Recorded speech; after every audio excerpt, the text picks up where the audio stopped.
Manjani. All right, folks, we're going over a new rhythm. This rhythm we're going to go over is called Manjani. Manjani is another rhythm done widely throughout West Africa. You can find this rhythm done in Burkina Faso. You can find this rhythm done in the Northeast Highlands of Guinea. You can find this done in Mali. You can find this done in Tambacounda in Senegal. You can find this done in Sierra Leone and in Liberia. You can find it done in the Ivory Coast. This is a rhythm that is done in honor of young girls, particularly the girls from the age of 9 and 11 that's going through puberty. Manjani, also known as Bunjani in some areas, is a rhythm that's done for the rites of passage of young girls.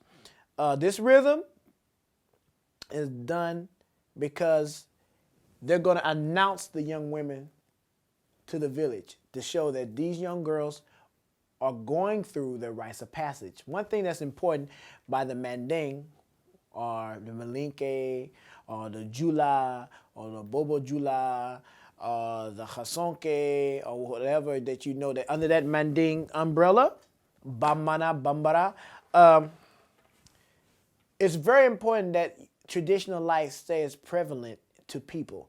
So what happens here is, the story is that the young girls are taken by the Da, which are a group of older women who show these young women how to be women, the young girls at this age group, how to be women.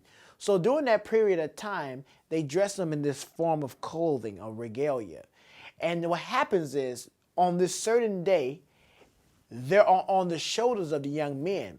The young men hoist these women, these young girls on the shoulders, and they dance throughout the village. Now what happens is there's a certain rhythm and dance done there, known by different names. Dinabe Dunu, Dinadon, Afia, Lafia, or Lafe. Now those rhythms are the rhythms to announce that these young people are coming to the village to become women.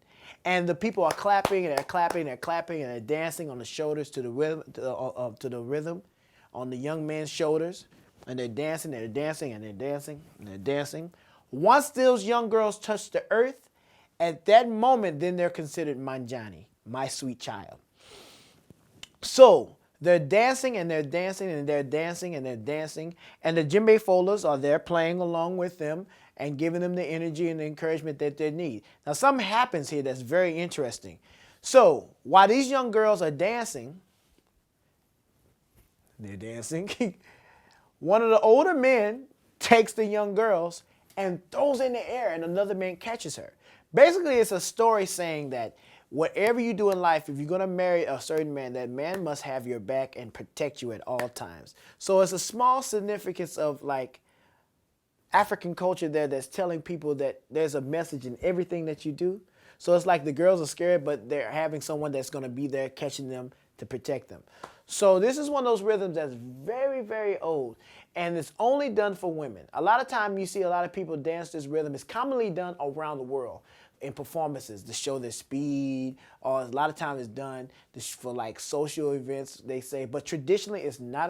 It's a social event, but it's done only in honor of young women. And the people that can only dance it are women, are young girls, preferably like the age of 9 and 11. So Manjani is a traditional rhythm.